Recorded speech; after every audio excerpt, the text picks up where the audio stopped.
Buen día a todos y todas, ¿cómo están? Buen día, Maca. Bueno, yo soy Luciana González, soy profe de la Universidad de Palermo hace ya como unos 7 años. Bueno, me formé en la UBA, soy diseñadora de imagen y sonido y escenógrafa de la Escuela de Arte Dramático Municipal. Así que entre esas dos cosas hice un mix y bueno, me dedico a la dirección de arte y a la escenografía. Bueno, y a partir de esos saberes es que armé un poco este taller para esta oportunidad que nos da la universidad. Así que bueno, bienvenidos, bienvenidas, y tenemos el chat aquí para los que quieran hacer alguna pregunta, alguna intervención. En algún momento vamos a tener tiempo también para eso, pero bueno, mientras tanto, como esto es un taller, más que una charla me gustaría, pero bueno, tiene formato de charla, pero sí, podemos organizarnos con el chat, podemos tener una especie de intercambio. Yo tal vez les voy a hacer alguna pregunta y voy a esperar que me contesten algo por el chat. Así que bueno, anímense a interactuar. Vamos a tomarnos unos minutitos para empezar, para contestar una encuesta, y mientras vayan buscando, si tienen a mano, unas hojas, lápices, virome, lo que sea, porque en algún momento nos vamos a poner a soltar la mano y a dibujar y a intentar bocetar algo, ¿sí? Así que bueno, les voy pasando la dirección, el link de la encuesta, y van buscando los materiales para trabajar.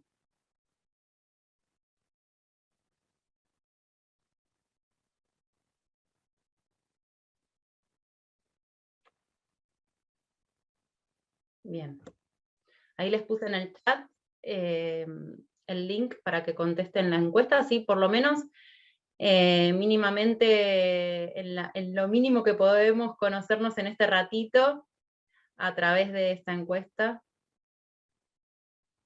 Yo la voy a compartir en pantalla para que la veamos.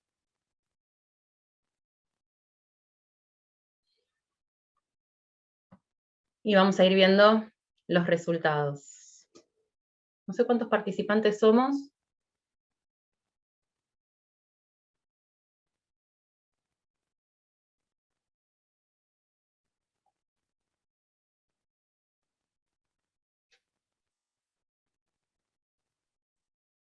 Bien, la primera respuesta ya tenemos. No conozco un método. Bien. Otra persona, perspectivas. Bien.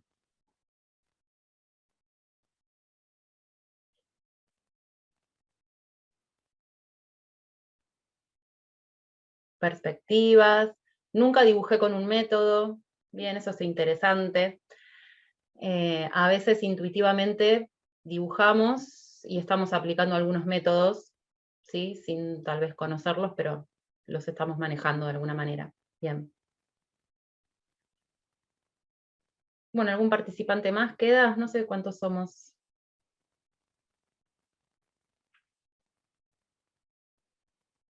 Me voy a fijar. Perdón, creo que me equivoqué de reunión. Ah, bueno, chao Agustina.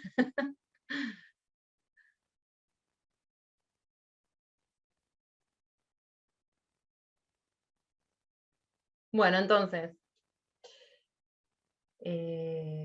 ¿ya todos pudieron contestar la encuesta?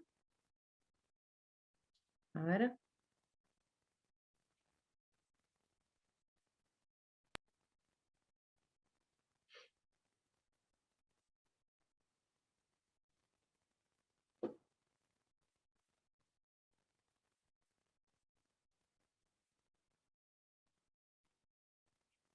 Listo. Bien. María Elena dice que no conoce ningún método. Ah, ¿lo pudiste poner en la encuesta? No, bueno, no importa. Bueno, esto es más o menos un diagnóstico, ¿sí? Para que yo sepa en qué estamos en el grupo. Bueno, como les decía anteriormente, a veces dibujamos intuitivamente y estamos aplicando algún método sin darnos cuenta. Bien. Y el más popular, digamos, que es el de la perspectiva o las perspectivas, ¿sí? Podemos tener a un punto de fuga, 2 puntos de fuga, podemos hacer axonométricas, en fin, hay varios métodos. Bien. Bueno, para conocer estos métodos, entonces, vamos a empezar.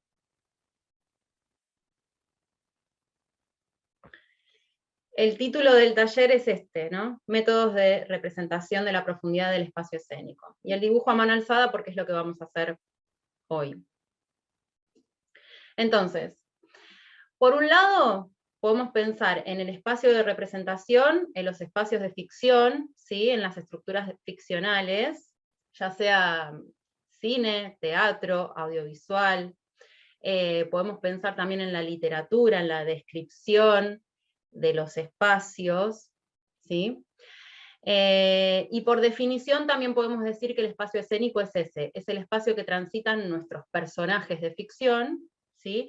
En donde suceden las acciones que van desarrollando a medida que va transcurriendo la historia y que los acontecimientos se nos van presentando a nosotros como espectadores, ¿sí? El espacio escénico actúa siempre en ficción, ¿sí? Aunque sea un espacio abstracto, que no podamos darle nombre, igualmente es un espacio, ¿sí? Entonces, concibiendo al espacio como eso, como el espacio que transitan nuestros personajes y las acciones que desarrollan, también podemos pensar en otro concepto que es el de la representación, ¿sí?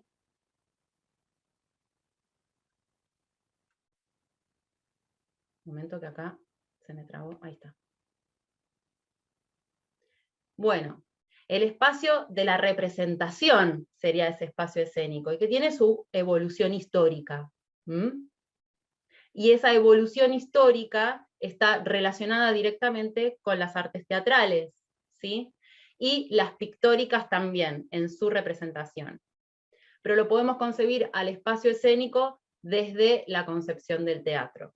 Esto es importante. Acá tenemos 3 círculos concéntricos, ¿sí? Si lo pueden ver, como que el espacio escénico es el que está en el centro, y lo componen o lo conforman o lo abrazan lo que vendría a ser la arquitectura y la escenografía como tal, ¿sí? Para que nos demos una idea global de cómo es el diseño del espacio escénico. ¿Qué pasa con la representación en este sentido? Bueno, nos podemos preguntar qué es representar. Y lo podemos pensar desde los inicios de la humanidad, ¿sí?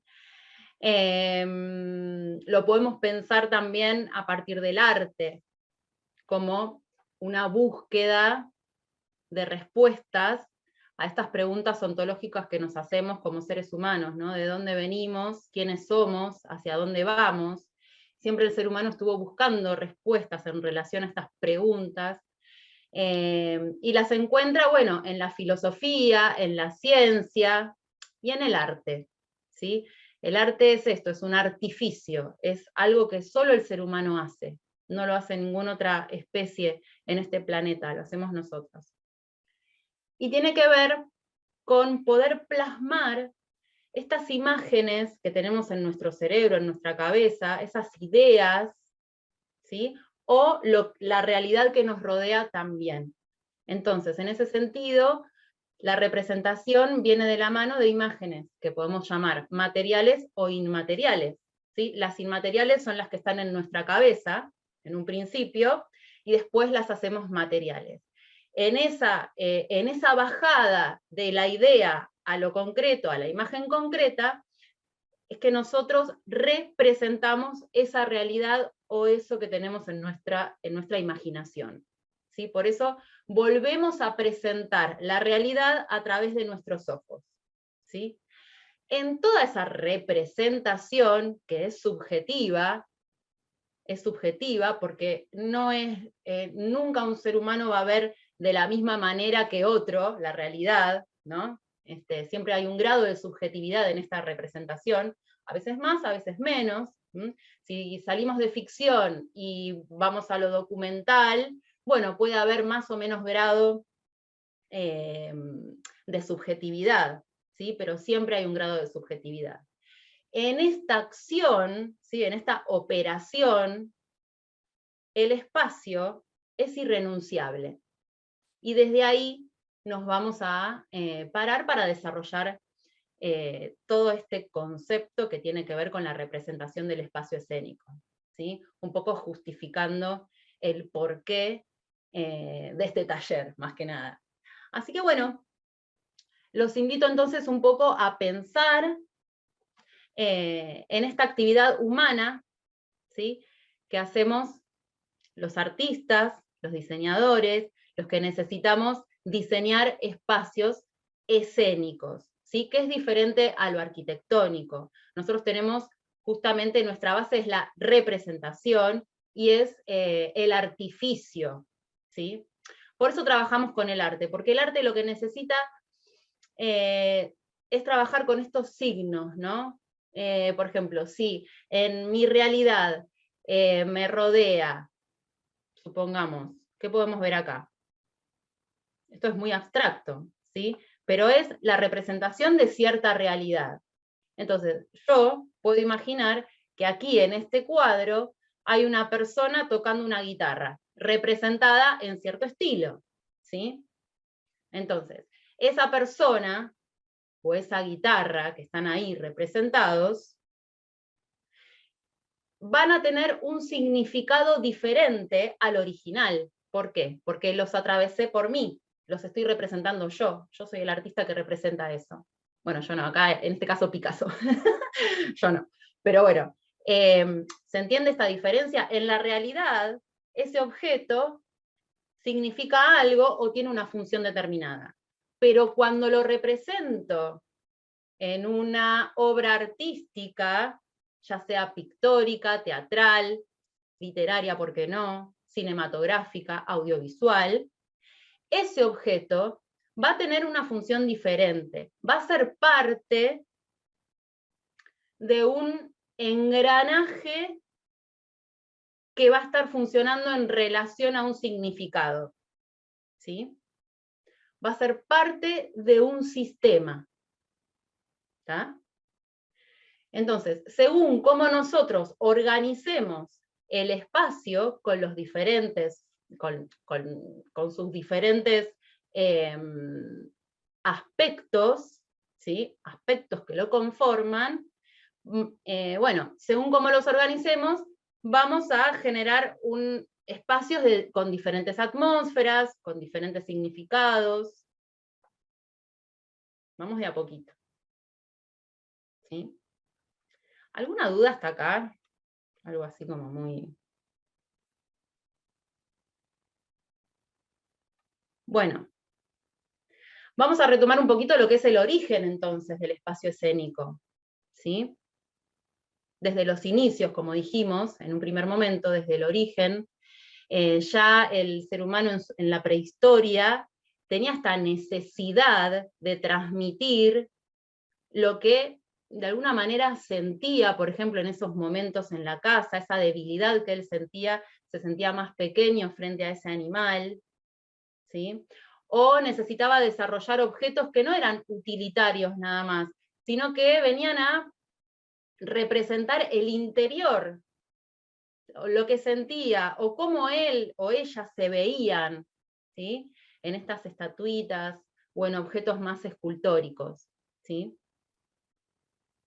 Entonces, siempre está el espacio. El espacio de la representación siempre está, y es irrenunciable.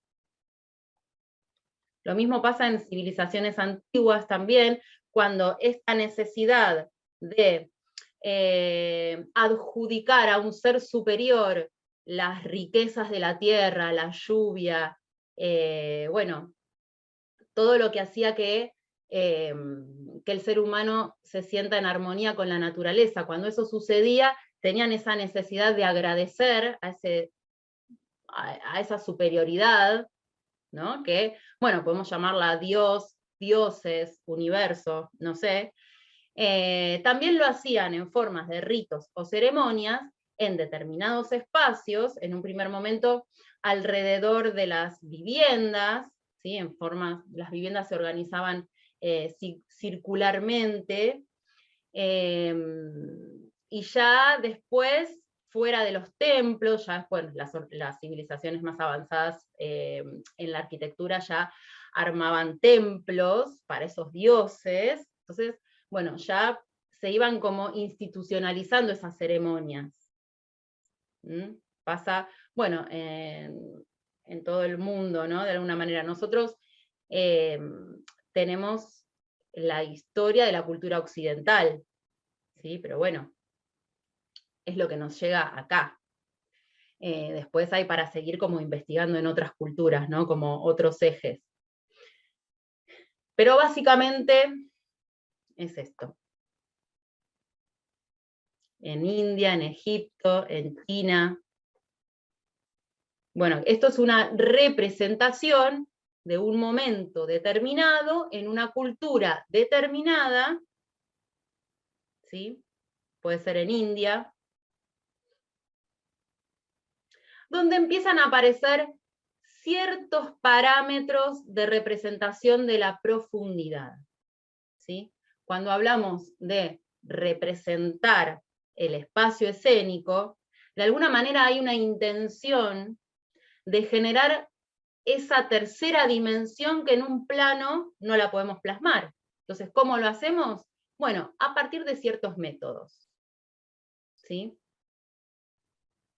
Ustedes van a poder decir acá, bueno, figura y fondo, pero hay muchos más, ¿sí? Estos parámetros de la representación de la profundidad. Bueno, va avanzando la humanidad, nos vamos acercando a ese hito tan fuerte que es el año cero en la cultura cristiana, en la cultura occidental. Estamos más o menos 500, 300 años antes de Cristo, ¿sí? Las culturas, las antiguas civilizaciones van desarrollando diferentes ideas en relación a la representación. En la cultura griega es muy fuerte este pasaje de lo que es el ritual y la ceremonia circular fuera de las ciudades, ¿sí? Estos ritos orgiásticos tal vez en relación al dios del vino, del desenfreno, que es Dionisio, ¿sí? En otras culturas hay, por ejemplo, en Egipto era a Osiris, y así sí pueden ir investigando. Bueno, esto que sucedía fuera de las ciudades, piensen que en esta época también se estaba conformando de alguna manera no un imperio, sino un estado, ¿sí? Democrático, y son lo que llamamos las ideas clásicas, que vienen a plasmarse de alguna forma a partir de lo que es la filosofía, las ideas filosóficas, que son bastante fuertes. Es muy interesante el planteo de Aristóteles en relación a su maestro, a Platón. Por ejemplo, Platón habla de la representación y dice que, por ejemplo, el ser humano aprende a partir de la imitación, ¿sí? Lo que él llama la mímesis. Aprendemos a partir de la imitación. Esto lo podemos ver en los bebés, cuando somos bebés. ¿Cómo aprendemos nosotros la cultura? A partir de la transmisión, a partir de imitar a nuestros padres, a nuestros, bueno, a nuestros afectos, a lo que nos rodea, ¿sí? Entonces, desde ahí el concepto de mímesis en la representación. ¿Qué hace Aristóteles? Le da una vueltita a ese concepto y incorpora lo que es el verosímil. Bueno, que aparte de imitar, que sea veraz, ¿sí? Que lo que se imite tenga un grado de verosimilitud con la realidad, ¿sí? Ya que en la representación hay un grado de subjetividad, bueno, cuanto menos grado de subjetividad hay, más verosímil, o el verosímil en realidad tiene que ver con ese mundo creado para contar esa historia. ¿Mm? Eso es lo que se plantea cuando se empiezan a desarrollar las tragedias. ¿Mm? Piensen que son 2, 3 siglos de teorías y de pensamientos. ¿Mm? Bueno.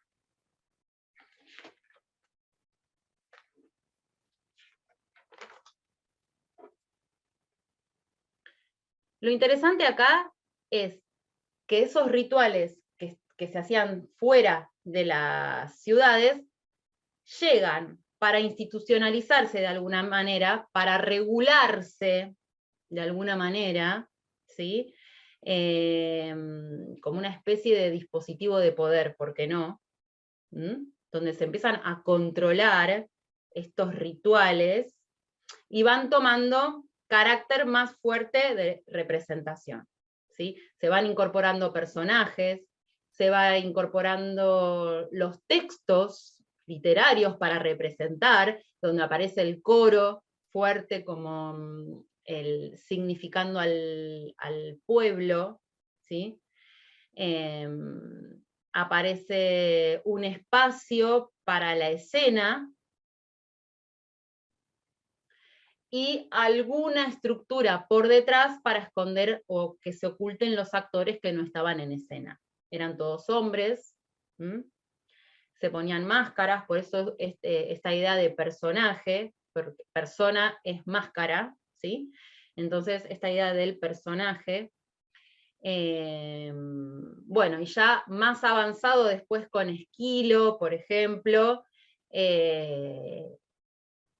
y ya más llegando a lo que es el Imperio Romano, empiezan a haber variaciones en esta arquitectura muy precaria, ¿sí? Acá eran los graderíos o el coilón, eran de madera sobre las colinas para aprovechar la ladera.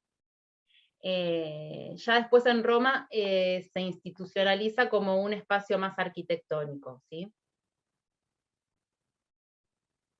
Ya es como un edificio, ya sale de la colina y se instaura dentro de las ciudades. Lo interesante de Grecia también es que se plasman lo que son los géneros literarios de alguna manera, según cómo mimetizamos y qué mimetizamos, vamos a tener diferentes formatos, ¿no? Lo que puede ser lo épico o lo dramático, lo que puede ser la tragedia, la comedia o las peripecias, las sátiras, ¿sí? Bueno, según cómo imitemos, cómo hagamos la mímesis, vamos a tener diferentes peripecias, que son lo que necesitan nuestros personajes para ir transformándose a medida que la historia se va desarrollando. Porque al fin y al cabo, la historia que se representa necesita un personaje que se transforme, ¿no? Entonces, el pueblo, lo que pasaba con el pueblo era que iba al teatro a hacer catarsis de todas esas cosas que le pasaban al personaje, o al héroe en este caso, y yo tenía esa identificación con el personaje. Me podía identificar con él y hacer como esa catarsis dentro del teatro y después no ir a hacer cosas raras fuera en la civilización, ¿sí? Y bueno, y recibir un castigo. Entonces, por eso decimos que era como un dispositivo de poder, porque de alguna manera esas emociones se controlaban en ese momento. Un poco el sentido también. Vieron que nunca podemos renunciar al espacio. Siempre hay un espacio, hay una necesidad de organizar estos elementos en un espacio, y no solo los elementos de la representación, sino también del espectador, ¿sí? Porque ¿qué pasa con el arte? Cuando no hay espectador, no hay una vuelta. Yo soy artista, represento, necesito una mirada de mi espectador para que la obra se complete en este sentido. Entonces, no podemos dejar de lado al espectador en la construcción del espacio escénico, ¿sí? Bien, cuando cae el imperio Romano, y de la mano del el emperador Constantino, las representaciones se empezaban a considerar paganas, ¿o no? Fuera de la ley de Dios, de este único Dios que viene a romper con esta lógica politeísta, viene a coartar un poco la riqueza cultural, ¿no? En ese sentido, por eso fue un imperio también, el Imperio Romano, junto a la Inquisición, bueno, y a un montón de cuestiones ya políticas, sociales y económicas, bueno, que hacen que la institución teatral caiga por las temáticas que se desarrollaban, y el teatro lo absorbe la iglesia, ¿sí? Los sacerdotes dentro de los templos que funcionaban para desarrollar esta religión. El espacio se fragmenta, ¿sí? Ya no es un círculo o un semicírculo conteniendo a la representación y al espectador al mismo tiempo, sino que digamos, los curas de ese momento tenían tanto público dentro de las iglesias, porque ellos tomaban temas como los misterios o los milagros y los representaban dentro de las iglesias, tenían tanto público que necesitaban sacar al atrio los diferentes espacios, ¿sí? Entonces, por ejemplo, los ponían en autos sobre ruedas. Entonces, en un auto se representaba el infierno, el otro el templo, ¿sí? Hasta llegar al cielo, que era dentro de la iglesia, y ahí, mediante poleas y plataformas de madera, se elevaban a los actores al cielo y hacían toda una... bueno, lo traían también de Grecia, ¿no? Los carros, todas estas ideas de efectos especiales, ¿sí?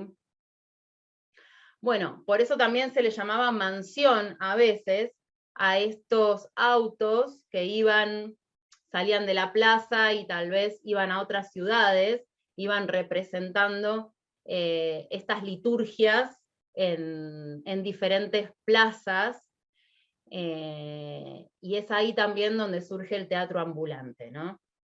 No de la mano de la iglesia, sino justamente de lo que sucedía entre acto y acto. Por ejemplo, si estábamos en el infierno, la representación del infierno, bueno, pasábamos al templo, pero entre un auto y otro había momentos larguísimos de mucha espera, donde la gente se aburría y alguno hacía un chiste sobre lo que había visto en un dialecto diferente al latín, porque esto se daba en latín. Entonces, a partir de ahí, es como que nace otro personaje bien popular que tiene que ver con lo que sucedía en estos patios, ¿sí? Obviamente que con temáticas paganas, otra vez, son perseguidos, entonces ahí se hace fuerte lo que es el teatro ambulante. Y llevan durante toda la vida el mismo personaje, ¿sí? Lo que es la comedia del arte, por ejemplo. Lo interesante acá es que el espacio se fragmentó, ya no es un edificio sólido en la Edad Media. Bueno, y a su vez, ¿qué pasa entonces con la representación de la profundidad? Pasa esto, ¿sí? Empezamos a reconocer algunos indicadores de profundidad que tienen que ver con una concepción más religiosa, ¿sí?, de la vida. En una primera etapa en la Edad Media alta, digamos, a principios del siglo IX, siglo XI, después de Cristo, es una edad medieval pagana, podríamos decir. Es una transición entre las temáticas paganas y no paganas. Por eso también en la pintura se refleja esto. La pintura nos da mucha información histórica en este sentido, ¿sí? Entonces acá podemos ver una pintura como partida en dos, ¿sí? Lo que sucede arriba lo podemos identificar como, por ejemplo, en este cuadro en particular, ¿no? Pero lo que sucede arriba en ese círculo sería como otro espacio-tiempo de lo que sucede abajo, ¿sí? Entonces, y lo que sucede abajo también podemos detectar elementos que están más cerca nuestro, elementos que están más por detrás. Empiezan a aparecer algunos parámetros de profundidad. Este es otro ejemplo, acá ya sabemos quién lo hizo, Arezzo, ¿sí? La expulsión de los diablos de Arezzo. No tenemos el autor, porque se suponía que eran anónimos porque el que pintaba era Dios, ¿no? En ese sentido, entonces, mucha humildad desde ahí, pero mucha investigación científica en lo que tiene que ver con los pigmentos, ¿sí? Sobre todo, y con el material con el que se pintaba, y el soporte. En esta época todavía se pintaba sobre madera, como hacían las civilizaciones antiguas. Es un poquito más adelante que va a aparecer el lienzo, ¿sí? La tela para pintar. Entonces, desde la ciencia también se busca cierta respuesta a estas preguntas. Bien, acá tenemos unos indicadores de profundidad bastante claros, ¿sí? Uno de los indicadores muy interesantes que surge en esta época es el uso de los colores cálidos, que son como los salientes, los que van hacia adelante, y los colores fríos, que son los que se retrotraen, los que van hacia atrás. ¿Sí? Los colores cálidos, pensando en los rojos, los naranjas y los amarillos en el círculo cromático, y los colores más cálidos, más fríos, perdón, que son los verdes, los azules, los violetas, ¿sí? Entonces, si entrecerramos los ojos y nublamos la vista, vamos a ver que los colores cálidos van a salir, ¿sí? Entonces van a ser los colores que van a ir hacia adelante y que por ende van a estar más cerca nuestro. Entonces ahí también, eso también es un indicador de profundidad. Otro indicador de profundidad bastante interesante es el de las líneas difusas y más concretas. ¿Mm? Tenemos como un fondo frío, difuso, con estas imágenes de estos diablos que se van, ¿no? La expulsión de los diablos, y unas líneas bien definidas en un plano más que podemos percibir más cercano a nosotros, ¿sí? Con las figuras bien definidas, las figuras del santo y del cura bien definidas. Hay otros indicadores también que podemos ver, que es el del tamaño de las figuras. ¿Mm? Fíjense que en relación tenemos dos figuras más grandes, humanas, que esta que sale por la puertita acá. Entonces podemos percibir que hay una figura más grande, más cerca nuestro, más adelante, y una figura más pequeña hacia atrás. ¿Sí? Este es un poco poder entrar en la lógica del artista medieval, ¿no? Poder despojarnos un poco de la perspectiva que también fue bastante fuerte. Bueno, también hay superposición. Estos son todos los indicadores de profundidad que trabajan, que no son la perspectiva, ¿sí? Ustedes se han puesto en la encuesta que trabajaban con perspectiva. Bueno, aquí también podemos ver un trabajo con los complementarios, esto que decimos de los cálidos y los fríos, los colores fríos atrás de fondo, y los colores cálidos hacia adelante, lo que es el trono, ¿sí? De esta coronación. Y como podemos ver, mucha superposición de figuras, las figuras humanas que se van superponiendo una tras de otra para generar esta sensación de que algunas que están más adelante y otras más atrás. Y también podemos detectar una gradiente, ¿sí? En este caso, de figuras geométricas que pueden ser los escalones, ¿sí? Que van generando como una sensación de profundidad hacia arriba. ¿Sí? Lo mismo pasa con la posición de los personajes, los que están por debajo y los que están por arriba. ¿Mm? Los que están por debajo los podemos sentir más adelante, y los que están arriba los podemos percibir un poquito más atrás. Adelante y atrás, ¿no? Es todo muy relativo en esto.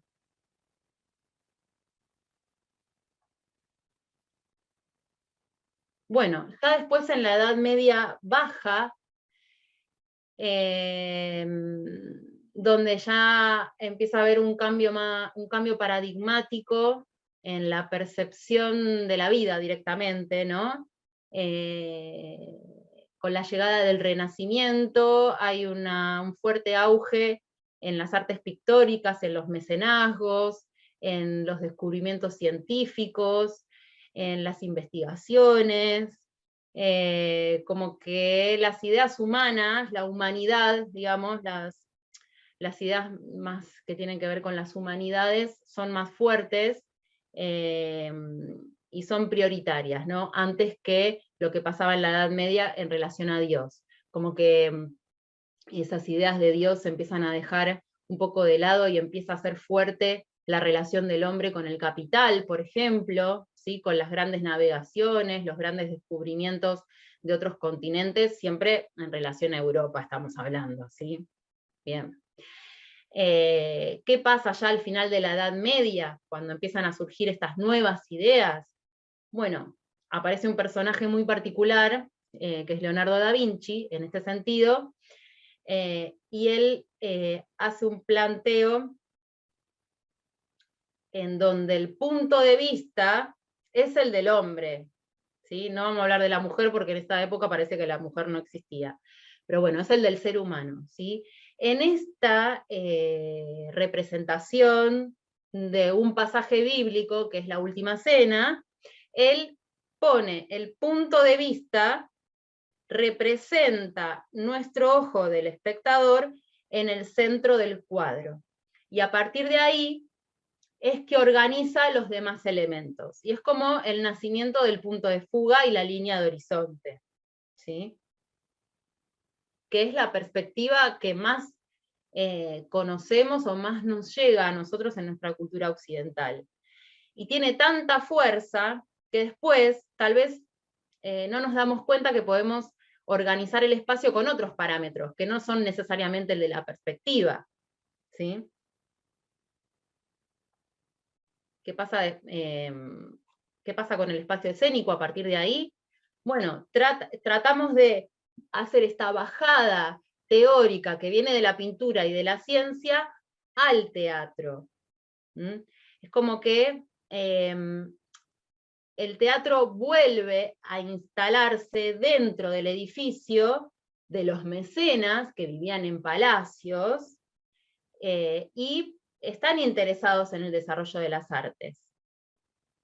Entonces, por ejemplo, en algún salón de la casa, podemos pensar que tenemos un punto de fuga allá al fondo, ¿sí?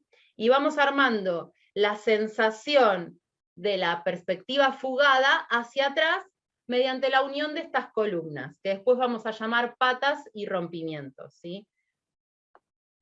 En lo que sería el teatro a la caja italiana, que es un poco lo que nos llega acá también. Nosotros acá en Buenos Aires tenemos muchos teatros a la italiana. Pero también, no solo a la italiana, sino que también hubo experiencias en Inglaterra y en España fuertes, ¿sí? El teatro isabelino o el teatro El Globo de Shakespeare, ¿sí? Teatro isabelino porque la hija de la reina Isabel en Inglaterra era muy aficionada a las artes y armó un teatro con una arquitectura basado en la perspectiva, que era como el paradigma del momento, donde los espectadores se ubican de determinada manera que todos miran hacia el mismo centro, hacia el mismo punto, que es lo que nos pasa cuando vamos a un teatro con esta arquitectura, ¿sí? Tenemos estos rompimientos que van formando la perspectiva hacia atrás y un telón de fondo. El telón de fondo también lo recuperamos de las antiguas civilizaciones, ¿sí? En el Renacimiento lo que se hace es recuperar las ideas clásicas y volverlas a plasmar en el espacio pictórico, teatral. ¿Mm?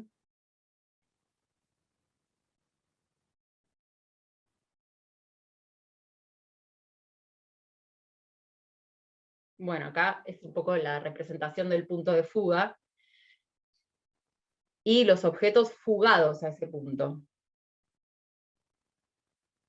Entonces podemos pensar que la perspectiva en ese sentido es ver a través de ese encuadre, ese recuadro que nos propone el espacio escénico teatral, ¿sí? Lo que llamamos la boca de escenario. de alguna manera.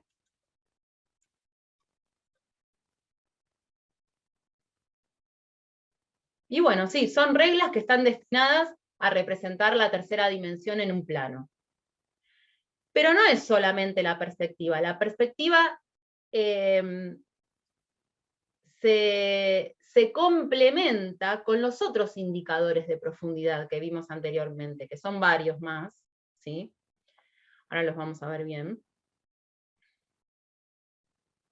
Así que acá no solo tenemos el personaje fugado hacia atrás, sino que para poder representar, es como darle una vuelta científica a esto que los antiguos traían, ¿no? A esta percepción antigua del tamaño, por ejemplo, el tamaño de los objetos. ¿Mm? Están organizados en este punto de fuga, ahora, con esta nueva visión. ¿Sí? Lo mismo pasa para un exterior. Tenemos el punto de fuga representado allá al fondo en la línea de horizonte, que es la representación de nuestro ojo. Y cómo todos los rayos de luz llegan a nuestro ojo, y ahí se forma la imagen. ¿Mm?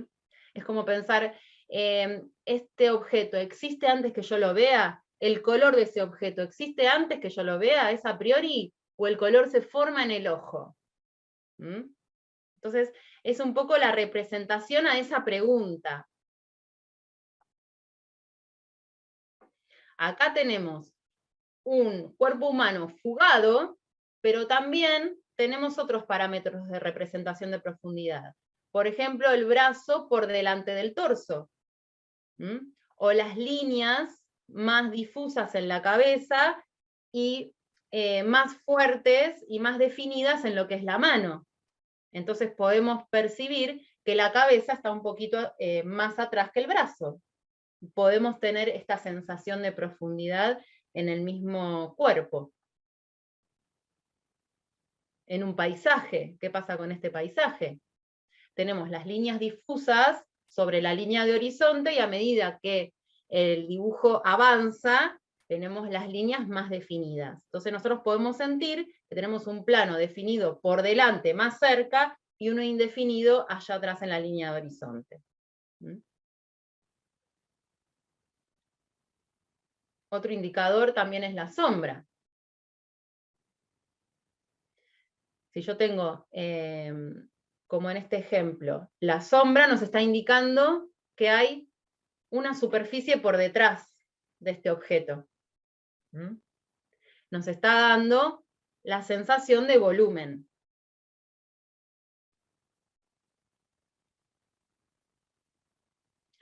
Bueno, ya en el teatro barroco o en el teatro neoclásico, lo que se intenta es romper con este único punto de fuga y trabajar con dos. ¿Para qué? Para acercar la escenografía al pueblo, que era el que usaba la platea o el piso para sentarse a ver. ¿Sí? Entonces, con dos puntos de fuga, la escenografía se acerca al proscenio, se acerca al pueblo, y deja de ser este único punto la mirada del príncipe, que es el que estaba bien sentadito atrás en su palco, bien cómodo. Vamos a ver cuál era la visión del príncipe. ¿Sí? Podemos verlo acá en este teatro de madera, en el teatro isabelino. Rompemos con este único punto de fuga y le damos más profundidad a la escenografía en este sentido, más profundidad al espacio escénico, y más identificación, más cerca del espectador. Se llama la perspectiva oblicua. Bien.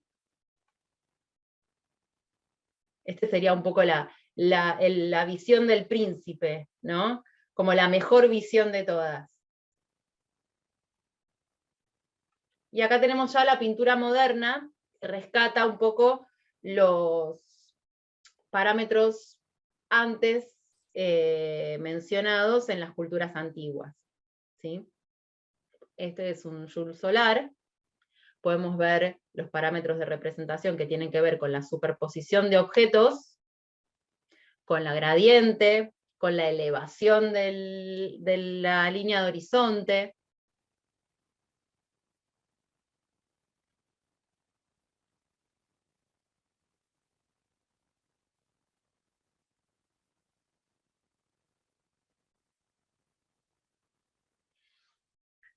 Bien.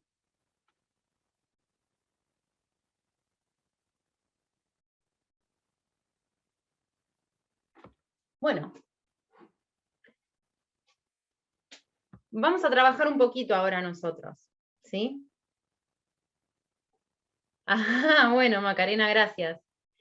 Obviamente que esto es un resumen, ¿sí? Y muy a grandes rasgos de lo que pude armar en relación al espacio escénico, o al origen del espacio escénico, y cómo la técnica de la pintura también ayuda a percibir el espacio, ¿no? Cómo las artes se imbrincan y están en constante interacción, ¿sí? Y cómo también las diferentes épocas están en constante interacción, y cómo en ese sentido el arte es dinámico, y cómo la representación nos permite plasmar diferentes objetos, y según en la estructura en que estemos, darles diferentes significados, ¿no? Bueno.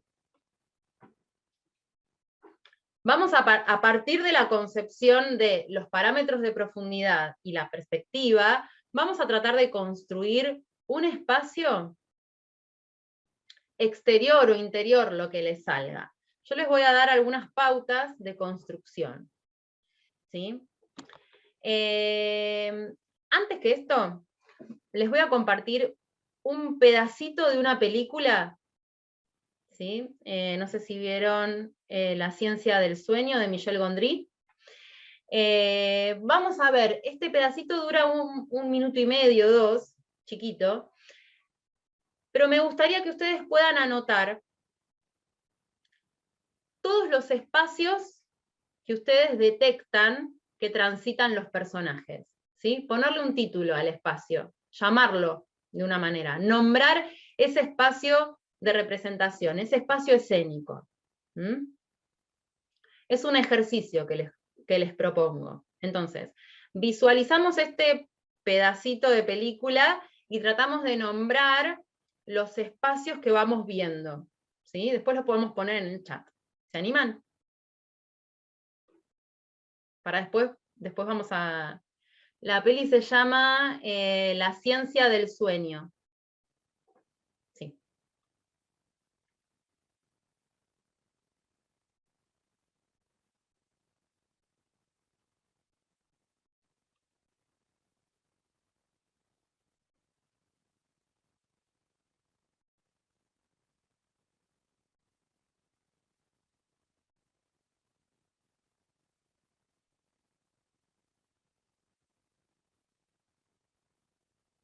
Ahí voy, ¿eh?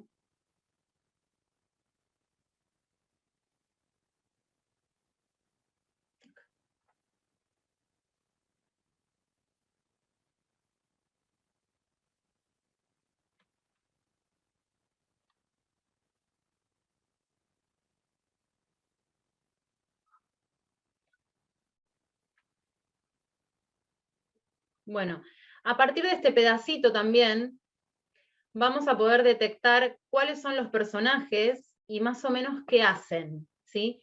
Todo eso también, poder detectar cuáles son las acciones, ¿sí? Cuál es la relación entre ellos, qué está pasando en esta escena particularmente, para ver para poder desgranar después de qué manera se construyó el espacio escénico, en función de qué también.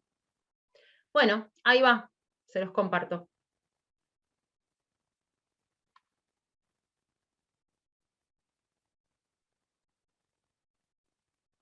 Bueno.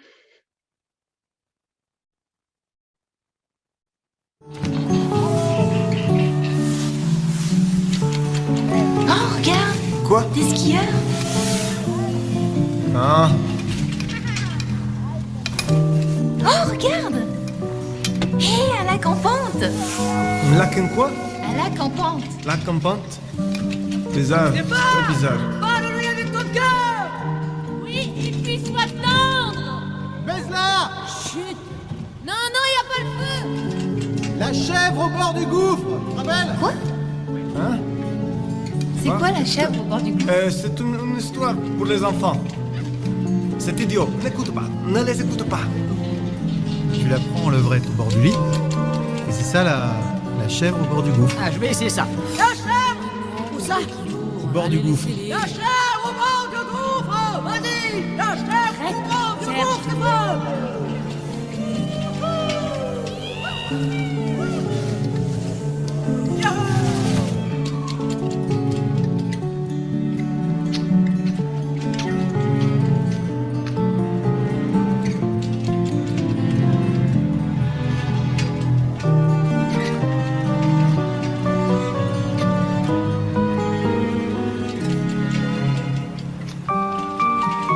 Je passe devant. Non.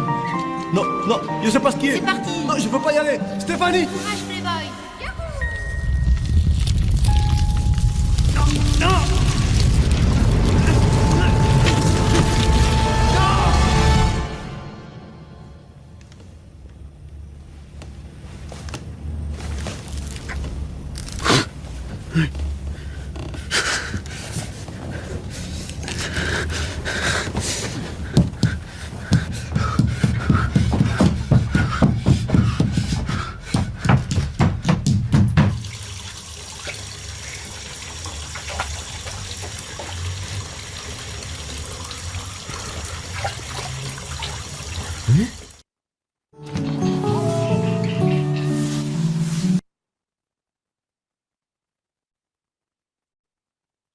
Bueno.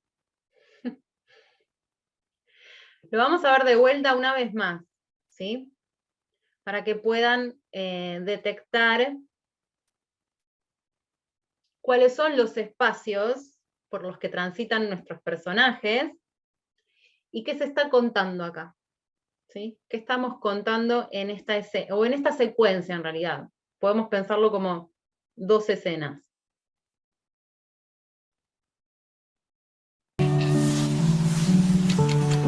Oh, regarde, Quoi? des skieurs. Ah, Oh, regarde. Hé, un lac en pente. un lac en quoi? Un lac en pente. Lac en pente? Bizarre. Très bizarre. Parle-lui avec ton cœur! Oui, et puis sois tendre! Baise-la! Chut! Non, non, y a pas le feu! La chèvre au bord du gouffre! Rabel! Quoi? Hein? C'est Quoi? quoi la chèvre au bord du gouffre? C'est une histoire pour les enfants. C'est idiot. N'écoute pas. Ne les écoute pas. Tu la prends en levrette au bord du lit, et c'est ça la chèvre au bord du gouffre. Ah, je vais essayer ça. La chèvre! Où ça? Au bord du gouffre. La chèvre au bord du gouffre! Vas-y! La chèvre au bord du Chèvre. gouffre, Stéphane!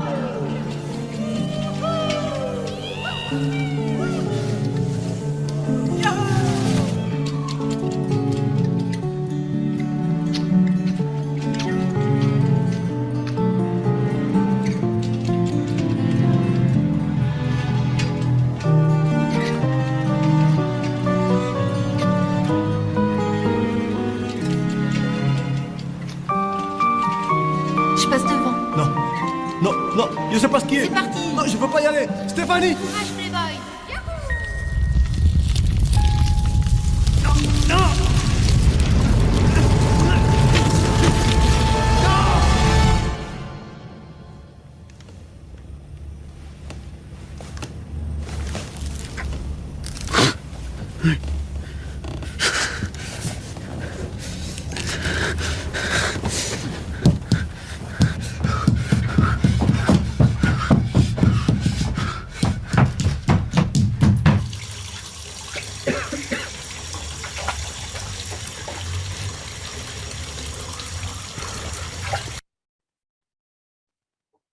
Bueno.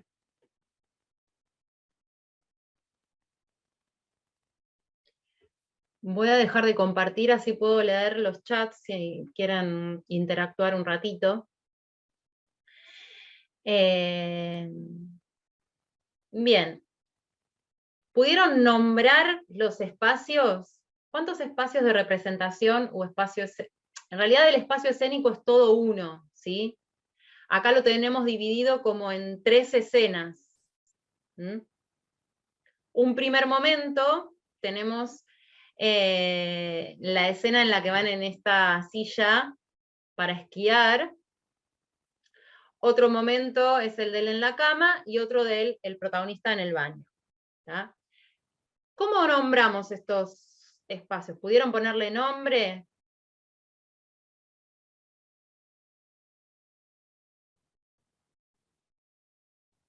Inicio, nudo, ¿qué más? Hay un inicio, por ejemplo. Sí, desenlace. Bien. Podemos pensar que es una historia que empieza en esta silla, que están ellos dos, que aparentemente son novios, y los amigos por detrás arengando a la relación, ¿no? Bueno, hablarle con el corazón, bueno, hace otras cosas, qué sé yo. Y después, ¿qué pasa? Llegan y se tiran. ¿Mm? Corte A, ¿qué pasó después? ¿Qué estaba pasando entonces?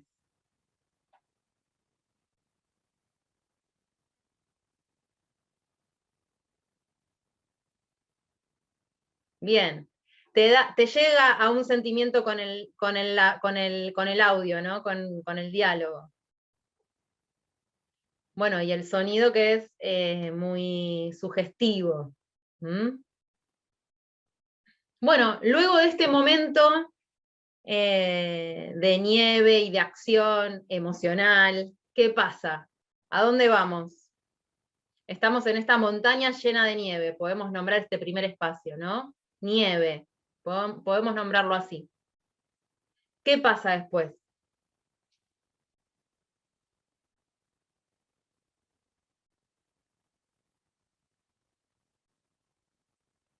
Muy bien, la montaña, nieve, diálogo. Ya está. Lo pudimos nombrar a nuestro primer espacio. Primera escena. Se despierta. Cama, despertar, confusión. Muy bien. Quiere decir que lo que vimos anteriormente en esta montaña de nieve era un sueño. ¿Sí? Ahí ustedes lo están nombrando. Se despertó en su cama y está confundido. ¿Mm? Bueno, y después ya se levanta y se va. Bien, se pone en jaque nuestra percepción anterior, muy bien, ¿no? Hay como un cambio de percepción, muy bien dicho. Bueno, y después ya se va al baño a meter los pies al agua calentita, ¿no? Como que bueno, todo ese frío termina en esto, muy bien. Baño, control, temperatura, realidad. Me encantaron los títulos que le pusieron a los espacios, muy bien. Bien, entonces, el espacio escénico es uno solo y está construido, en este caso, por 3 momentos. El momento del sueño, el momento del despertar y el momento en que él va a calmar su frío en los pies al baño. ¿Mm? Ahora, en estos 3 momentos no están construidos de la misma manera. ¿Eso lo pudieron ver? ¿Pudieron detectar cuáles son esos elementos formales, por ejemplo, en el primer momento? En el primer momento, ¿qué estilo estamos trabajando? ¿Qué pasa con estos personajes de carne y hueso? Están en un escenario construido artificialmente y podemos detectar mediante la textura de los materiales que es un espacio artificial. Es un espacio que en nuestra realidad no lo podríamos transitar y que tiene que ver muy bien. Están en un entorno irreal, muy bien. Es como un entorno de nuestro sueño.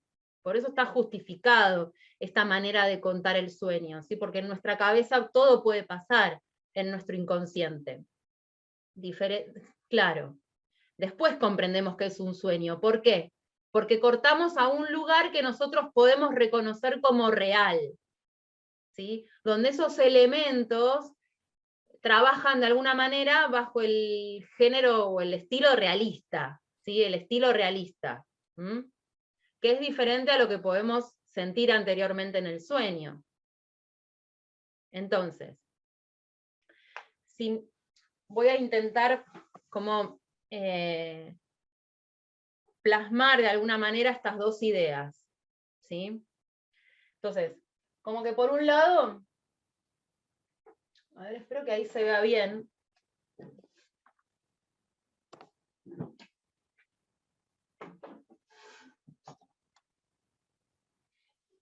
Bien, por un lado nosotros pensamos que sentimos que es un sueño en contraposición a la segunda escena, ¿sí? A la escena en la que él se despierta. Entonces, a ver, ahí sí se ve. Voy a acercarme un poquito. Me parece que tengo que acercarme un poquito. ¿Se ve bien ahí? ¿Me pueden decir algo en el chat si lo ven? ¿Ven este encuadre? Siempre trabajamos a partir de un encuadre. En este caso lo hice apaisado un poco para representar el formato de la cámara, ¿sí? También podemos pensar que la cámara es un poco como nuestro ojo, en esto de la representación espacial a partir de la perspectiva, tal vez. Y cómo con la perspectiva también podemos organizar los otros indicadores de profundidad. Entonces, vamos a tener una línea de horizonte, la podemos elevar. Si elevamos la línea de horizonte, vamos a tener más suelo y menos cielo, ¿sí? Y podemos plasmar nuestro punto de fuga, ¿está? Después ustedes van a poder bajar la línea si quieren y generar otros espacios. Bueno, lo ideal para generar un interior, por ejemplo, acá sí tenemos una diferencia grande también en lo que acabamos de ver. Tenemos, por un lado, esto que nombraron como montaña, nieve, diálogo, en un exterior, ¿sí? Y lo que nombramos como, a ver cómo pusieron, cama, despertar y confusión como un interior. Entonces acá también hay una diferencia, no solo es el exterior y es el sueño, sino que es el interior y la realidad. Tenemos como dos espacios bien definidos y bien contrapuestos en ese sentido, ¿está? Entonces, si nos vamos al interior, al momento más que nos podemos identificar como real, como más cercano a nuestra realidad, lo vamos a ver en un interior. Bien, a ver, Giovanni. En el corte del espacio lo llamaríamos como el impacto, ya que entramos directamente a la montaña, y al despertar pasa de realidad no real a una realidad subreal, de la manera en que despierta, no sé si me hago entender. Y como aporte a aquello que mencionas, para que sea entretenido al grabar, debemos saber mezclar los planos. Bueno, bien. O sea, nosotros al grabar siempre vamos a tener una cámara, ¿sí? No va a ser a ojo pelado la percepción del espacio. La vamos a percibir siempre a partir de un encuadre. Por eso es importante dibujar el marco de la representación, ¿tá? Porque todo lo que no represente va a quedar fuera de ese marco. Nosotros al representar dentro de un marco estamos recortando esa realidad y nos estamos concentrando en ese pedazo de realidad y no en toda la realidad. En el lenguaje cinematográfico, en el lenguaje pictórico, todo lo que está fuera de este encuadre, de este cuadro, es lo que podemos llamar fuera de campo, ¿sí? Algo que está, que percibimos, pero no lo vemos. Y que es lo que sostiene esta composición. Ustedes acá me ven en un recuadro a mí dibujando esto, pero si yo abro el cuadro, van a ver que fuera de este marco que a mí me enmarca, tengo toda otra realidad que me rodea y que hace que yo pueda estar acá parada hablándole a ustedes, ¿sí? No les voy a mostrar todo mi alrededor porque es un lío mi casa, pero sí ustedes me pueden ver acá, a mí, representada en este encuadre, ¿tá? Todo lo que no ven, lo pueden imaginar y pueden hacer de mí cierto personaje. Y este es el juego entre la imaginación, lo que les muestro y lo que no les muestro, en esto de la representación también, ¿sí? ¿Está?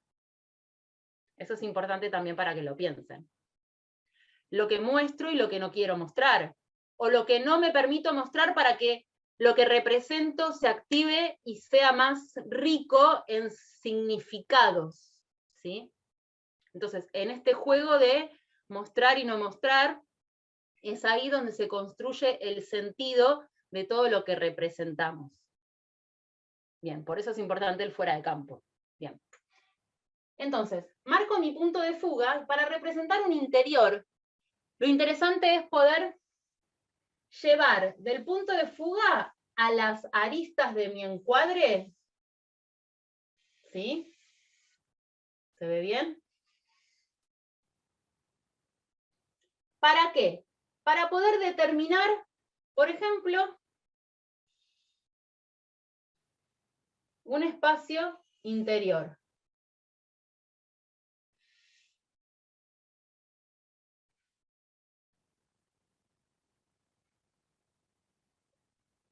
Y acá hago una pared de fondo, por ejemplo.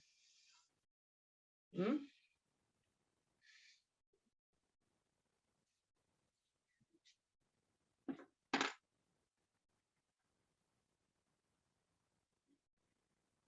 Ustedes se van a encargar después de borrar las líneas que les permitan percibir lo que es interior y lo que es exterior. Por ejemplo, la línea de horizonte la vamos a borrar, y hasta ahí, porque estas aristas las necesito. Entonces puedo oscurecer el fondo, esto que también traían los artistas medievales, y los artistas del claroscuro, por ejemplo, donde lo que está más lejos está en oscuro, ¿sí? Y está difuminado y no se ve bien. Y lo que tengo más cerca lo tengo más en detalle y más iluminado. Entonces, lo interesante del dibujo es poder percibir, ¿sí? Y poder darnos cuenta cuál es nuestra percepción de lo que estamos viendo. Si yo tengo este dibujo, puedo llegar a percibir un interior, por ejemplo. Entonces, las paredes van a ser más oscuras al fondo, pero no tanto acá, no tanto en este plano, porque ya van a ser más claritas, porque las voy a tener más cerca y las voy a poder ver mejor. Si tengo, por ejemplo, una iluminación frontal. ¿Sí? Voy a ir trabajando las luces y las sombras.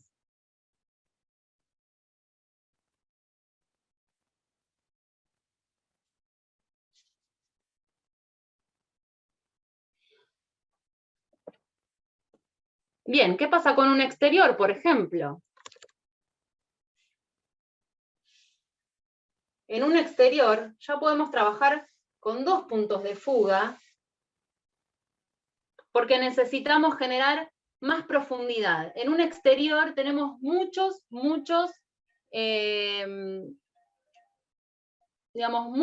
objetos tal vez que representar, y necesitamos mayor profundidad. Disculpen que me suena el celular, no sé por qué. Listo, acá estoy. Bueno, entonces, acá sí podemos ya ponernos a investigar qué pasa con dos puntos de fuga, y, valga la redundancia, profundizar nuestra profundidad, ¿sí? Nuestra percepción de profundidad, que es en realidad un problema a resolver, ¿sí? Entonces, vamos a poner la línea de horizonte, en este caso la vamos a poner al medio, o un poquito más abajo, y vamos a tener más cielo y menos suelo que en el dibujo anterior. Todo esto era suelo, y esto era cielo. Me quedó como una cajita ahí, ¿sí? Acá no, acá nos vamos a ir hacia afuera. Entonces, ¿qué pasa con los dos puntos de fuga que me dan mayor profundidad? Bueno, si planto un objeto acá adelante de mi línea de horizonte, lo voy a fugar a 2 puntos. Si este es el límite de mi objeto, o de la arista de un objeto puede ser,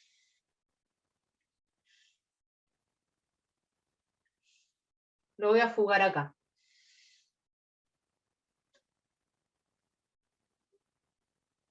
¿Sí?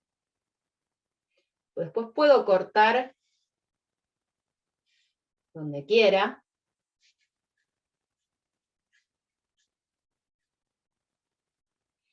Y voy a trabajar con las luces y sombras otra vez. Si tengo, por ejemplo, una fuente de luz que viene desde acá, bueno, todo esto quedará en sombra. ¿Sí?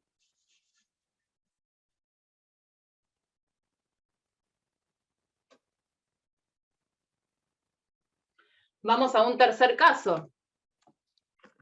Y a ver si podemos terminar de entender el punto de fuga y los 2 puntos de fuga. Volvemos a marcar el marco de la representación. Ahí se ve. Sí. Vamos a poner la línea de horizonte.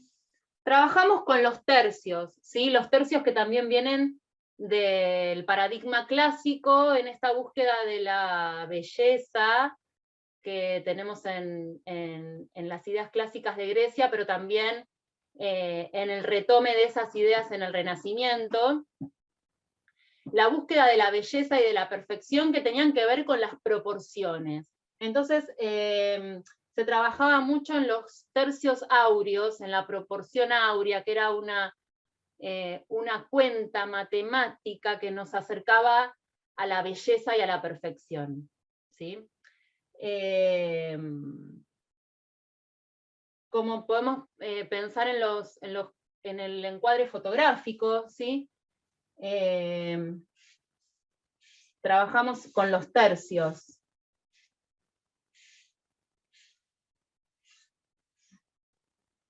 ¿Ahí lo ven el cuadradito? Bueno, si dividimos verticalmente y horizontalmente en tercios, vamos a ver, nosotros leemos de izquierda a derecha, en nuestra cultura occidental, leemos de izquierda a derecha y de arriba hacia abajo. ¿Ah? Entonces, si yo pongo un objeto aquí,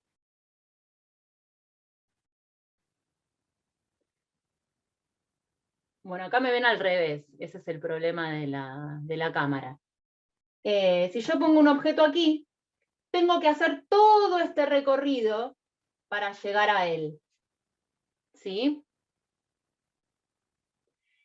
Si yo pongo un objeto en estos puntos, que son los cruces de las líneas, estos son los puntos fuertes, porque están cerca del centro, pero no son el centro, y mi ojo va a ir aquí, a estos puntos.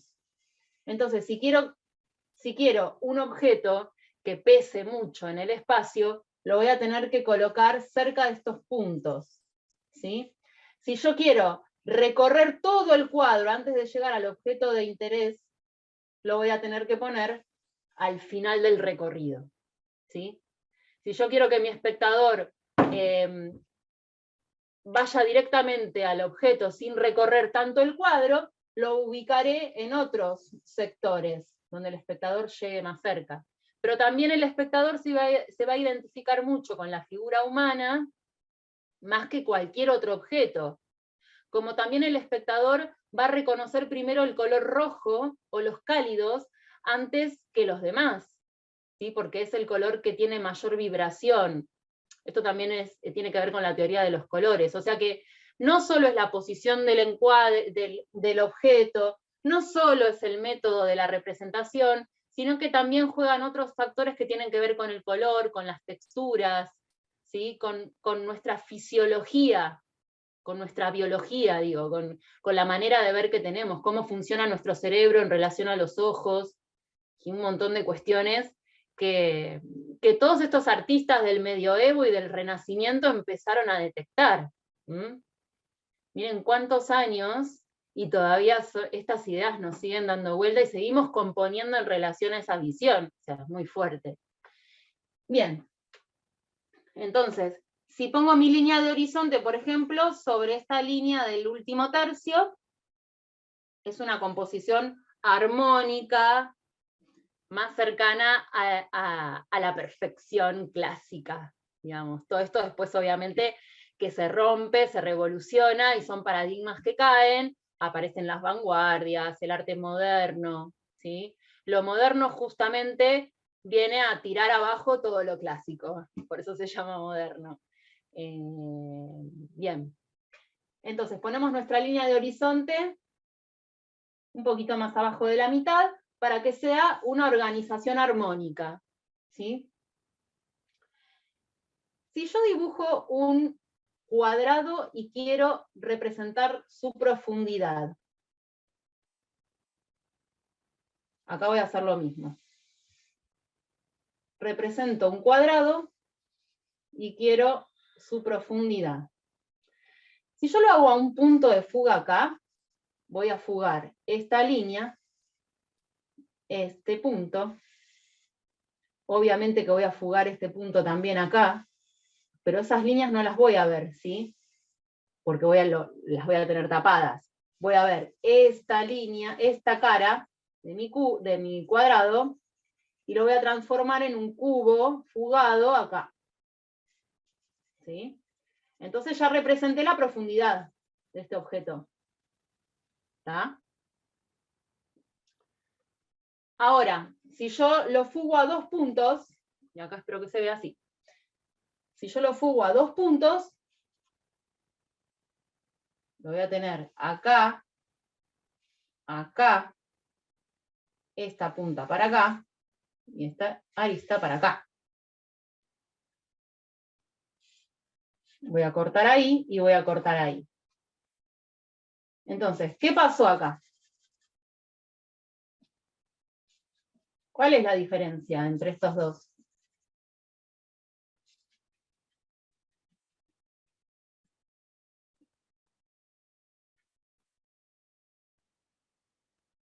¿Se ve? ¿Qué conclusión podemos sacar en relación a estos dos dibujos? ¿Y qué pasó con este cuadrado? O con este cubo, ¿sí? Con este cuadrado y el punto de vista. Muy bien. Primero el punto de vista. Muy bien. Y el volumen, Macarena. Muy bien. ¿Cuál te parece que tiene mayor volumen?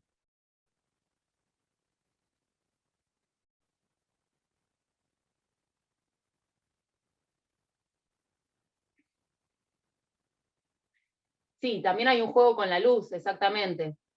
¿Sí? Después ustedes pueden jugar con las profundidades, a partir de esta concepción de los indicadores de profundidad. También pueden jugar con la superposición. Puedo poner otro objeto aquí por detrás. ¿Sí?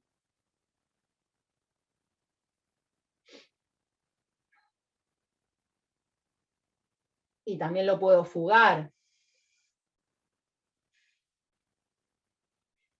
Y ahí ya tengo dos objetos fugados y superpuestos. O sea, estoy trabajando con estos dos parámetros. ¿Mm? La perspectiva, bueno, ambos tienen volumen, muy bien. Ambos tienen volumen, muy bien. Me animaría a pensar que se ve más desplegado el que presenta 2 puntos de fuga, obviamente. Está más desplegado, le vemos más caras.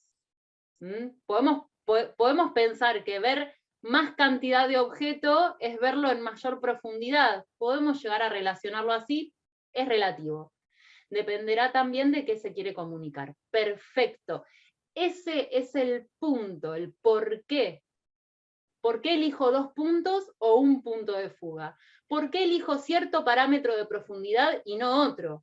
Porque depende muy bien de lo que quiero comunicar. Esto, de lo que quiero mostrar y lo que no quiero mostrar. ¿Sí? Muy bien. Bueno.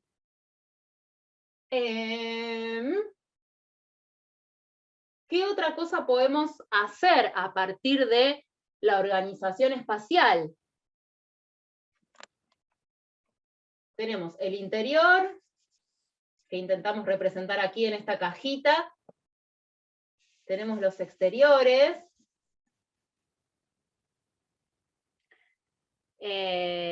interior, exterior. También podemos representar qué momento del día pudimos descubrir en este pequeño pedacito de película. Momentos del día.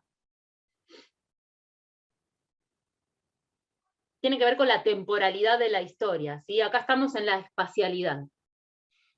¿Qué otro momento del día podemos? No sabemos realmente. En el sueño tal vez no podemos detectar algún momento del día, pero sí por las acciones o la actividad. Bueno, él está echado, podemos pensar que es la mañana, ¿sí? No solo porque se despierta, sino también porque hay una luz bastante fría, sí, hay una luz fría que entra por la ventana, puede ser una siesta de tarde nublada también, ¿no? En la mañana puede ser, en la montaña puede ser mañana o tarde también por la actividad, las acciones, no son ellos solos, sino que hay más personajes, se ve como una actividad, ¿no? En estas poleas que giran. Bueno, quería hacer hincapié en este exterior de la nieve, porque en el exterior de la nieve sí estamos trabajando con parámetros de profundidad que tienen que ver con la superposición, con la gradiente, con la línea oblicua, con la línea diagonal.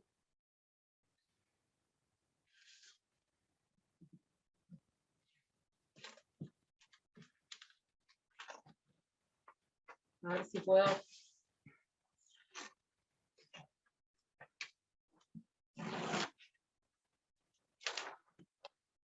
Bueno, quería que vean esto de poder trabajar en papel, ¿no? Más que con una pizarra o qué sé yo. Me interesaba el tema del papel. Este es un papel que compro en una papelera, es papel de fiambrería, barato, sirve para bocetar, lo pueden cortar y hacer carpetas, o sea, es un papel barato y re sirve para, yo estoy usando acá un lápiz de carbonilla, re sirve para esto, sobre todo para lo que es boceto, ¿no? Lo que son borradores. Antes de llegar al diseño definitivo, uno va aflojando la mano y va imaginando estos espacios. Por un lado tenemos un parámetro de profundidad que tiene que ver con la superposición, que esto lo vimos en las pinturas medievales, ¿sí? Que recuerdan la figura humana de igual tamaño, pero se va superponiendo hacia atrás y va generando una sensación de profundidad. No sé si se ve ahí, un poquito chiquito. Después tenemos otro parámetro, que es el de la gradiente, que puede ser de color, de textura, donde un mismo registro se va repitiendo por repetición hacia algún lugar del cuadro y nos va generando esta sensación de profundidad, por repetición, que puede ser de textura o de color. También tenemos, como dije anteriormente, un trabajo con la altura de la línea de horizonte. Cuanto más alta esté la línea de horizonte, menos cielo voy a ver y más suelo. Entonces esto me va a generar mayor profundidad en el espacio, ¿sí? O sea, o donde puedo apoyar los pies. Y si le sumo las líneas paralelas, digamos, que las líneas diagonales se van uniendo en algún puntito por acá, también es una sensación de profundidad. No es exactamente un punto de fuga, pero sí son líneas que van llegando a la línea de horizonte. Si compongo mis objetos en estas direcciones, ¿no? Bueno, y también teníamos los parámetros de cálidos y fríos, claro, oscuro, ¿sí? También. Entonces, si combinamos el punto de fuga o dos puntos de fuga con estos otros parámetros, que son muchos más, vamos a poder llegar a una mejor representación de la profundidad. ¿Sí? Entonces, ¿por qué les preguntaba sobre el momento del día? Porque también tenemos que pensar en la temporalidad. ¿Qué luz le va a llegar a mis objetos para poder representar? ¿Sí? ¿Se acuerdan del ejemplo del honguito? Bueno, eso también nos da sensación de volumen. Mismo la gradiente también nos va a dar sensación de volumen.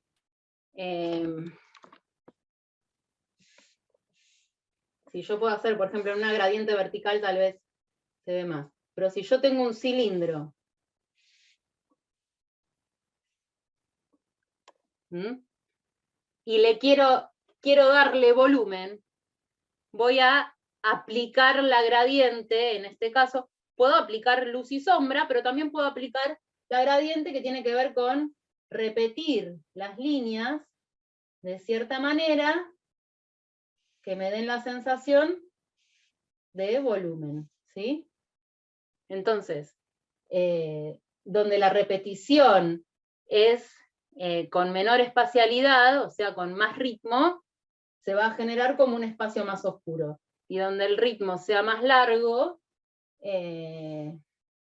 voy a tener una sensación de más iluminación. Entonces, lo que está más iluminado está más cerca, y lo que está más oscuro está más lejos.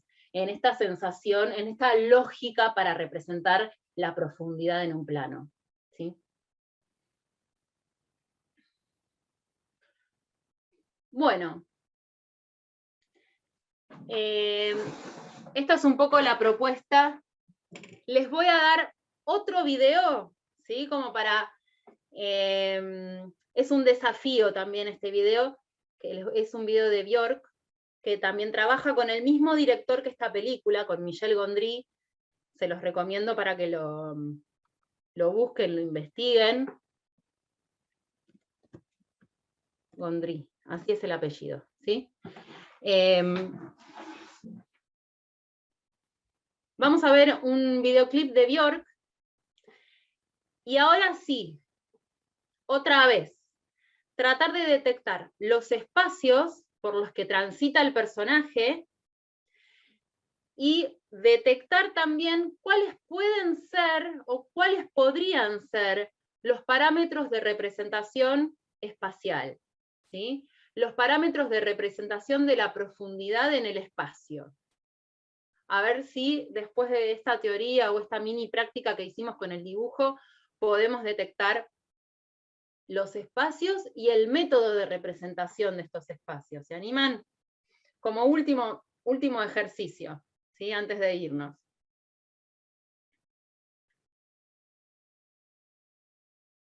Y de paso nos escuchamos un lindo tema.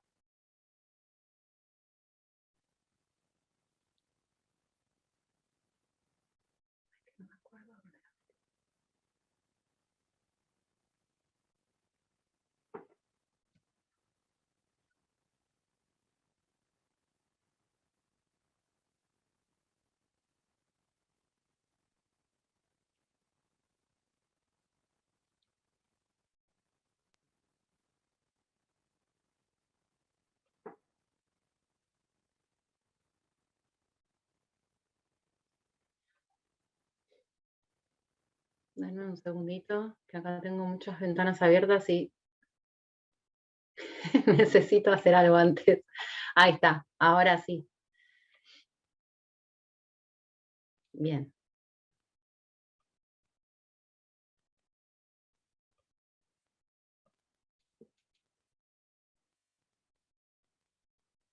Bueno.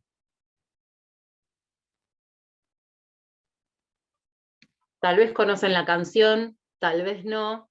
No nos vamos a centrar en la letra de la canción, en la historia, sino nos vamos a centrar en descubrir los espacios que transitan nuestros personajes, llámese espacio escénico dividido en secuencias o en escenas,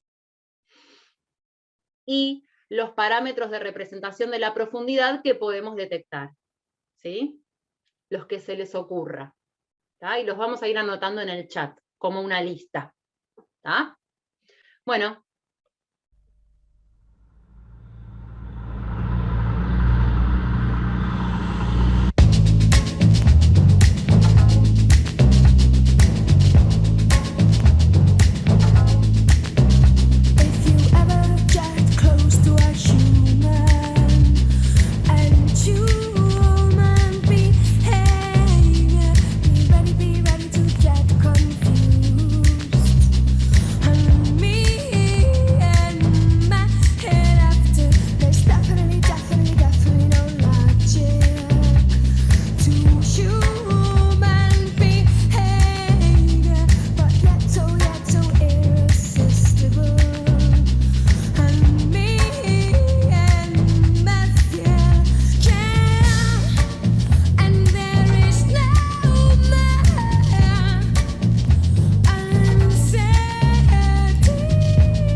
Bueno, se complejizó acá la cosa, ¿no? Se hizo más complejo. A ver, exterior, bosque, perspectiva con una fuga y luces más interior. Sala, primerísimos planos, primerísimos primeros planos y color. Bueno, bien, pudiste detectar como dos situaciones espaciales. Una que es el bosque, el exterior, y otra que es el interior, como su casita, su cocinita, su espacio, ¿no? Bien. ¿Qué pasa con los colores? En esta lógica de los cálidos y los fríos, ¿sí? También hay una construcción en este sentido de profundidad. Cuando estamos en el interior, hay una coloración más cálida con un exterior frío. ¿Mm? En este tipo de planos de las hojitas que ella cae, podemos detectar superposición de objetos también. ¿Ven?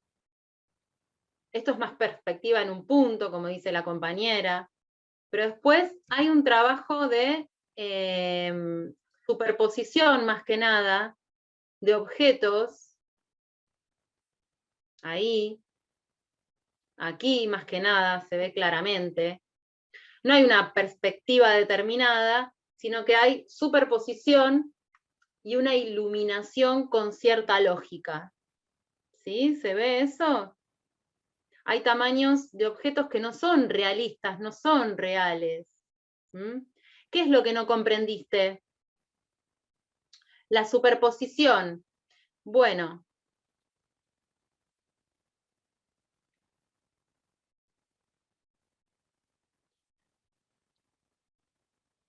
Vamos a volver a nuestro PowerPoint.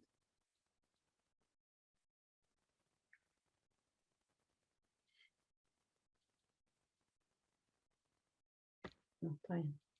Acá. ¿Sí?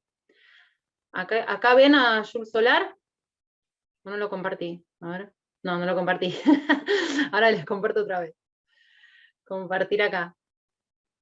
Bien. Tenemos a este pintor vanguardista argentino, ¿sí? Jules Solar, que trabaja también mucho con los sueños. Lo que llamamos superposición son los objetos similares o iguales que uno sobre otro va generando esta sensación de profundidad, ¿sí? Y también un trabajo con las sombras. Hay un objeto, un cuadrado, sobre otro rectángulo, sobre otro cuadrado, y a su vez unas sombras que van definiendo cierto volumen en esa composición. ¿Sí? Por eso digo que en este videoclip un poco se trabaja con la misma lógica, con esto de superponer objetos hacia atrás. Bien. Acá también, en este ejemplo, tenemos la línea de horizonte elevada, por lo tanto me permite una construcción espacial más amplia sobre el suelo, ¿sí? Y podemos ver más objetos apoyados en ese suelo, ¿se entiende? Por eso podemos percibir más profundidad, al elevar la línea de horizonte. ¿Mm? Si bien este es un paisaje más surrealista, donde los objetos no son realistas, sino que son icónicos, podemos identificar ciertas formas, y cada espectador le dará su nombre. Esto de nombrar es raro, pero por lo menos para entendernos. Yo qué sé, yo puedo percibir que sobre esa línea de horizonte hay un sol saliendo, reflejado en agua, pero también puede ser cualquier otra cosa, digo, es un paisaje surrealista. Pero puedo identificar ciertos objetos de la realidad, tal vez. Y también tiene que ver con mi experiencia como espectadora, ¿no? Cada espectador tiene diferentes experiencias en relación al arte, entonces, cuanto más experiencia artística tengamos, experiencia de observar, simplemente, vamos a poder trabajar con más significados, vamos a poder darle a ese significante mayor amplitud de significados. ¿Sí? Esto también, por eso también decimos que en arte trabajamos con el signo, porque el signo nos permite esto, al mismo objeto entregarle diferentes significados según el contexto en el que esté compuesto. ¿Mm? Por eso es interesante, y por eso nos llama el arte. El arte nos convoca como espectadores. ¿Mm? Nos convoca a encontrarle ese significado propio a cada objeto que está representado. ¿Mm? Eso es un poco también. Acá hay otros indicadores de profundidad. ¿Recuerdan los cálidos y los fríos? ¿Mm? Las luces y las sombras. La elevación de la línea de horizonte. La construcción de cierta diagonal. Estos objetos superpuestos van formando cierta diagonal hacia el horizonte. La diagonal también es un indicador de profundidad. ¿Mm? Podemos percibir profundidad en esta composición que no tiene punto de fuga. ¿Sí? Podemos percibir cierto volumen en los elementos gracias a las luces y a las sombras. Gracias a la gradiente también. Fíjense que de la sombra a la luz hay una gradiente del mismo color. ¿Sí? Es el mismo tono, más o menos esfumado, ¿sí? Eso también es una gradiente. Vamos sumándole grados de luz a esa sombra. ¿Mm? Bien. ¿Alguna duda? ¿Algo? Yo creo que hasta acá podemos dar por finalizado el taller, ¿sí? O la charla, como quieran llamarlo. Mucho más para decir sobre el espacio escénico en este sentido no tenemos por ahora, pero les dejo la inquietud para que sigan investigando, para que cada vez que observen alguna representación pictórica, cinematográfica, audiovisual, lo que sea, presten atención a la construcción espacial, ¿sí? Al espacio escénico en sí, y ya sabiendo el origen, ¿no? Y cuántas cosas seguimos recuperando al momento de diseñar. Bueno, Giovanni, claro, muy bien. Bueno, Macarena, muy bien. Gracias, ¿eh? Gracias a todos. Bueno, nos vemos la próxima. Chau.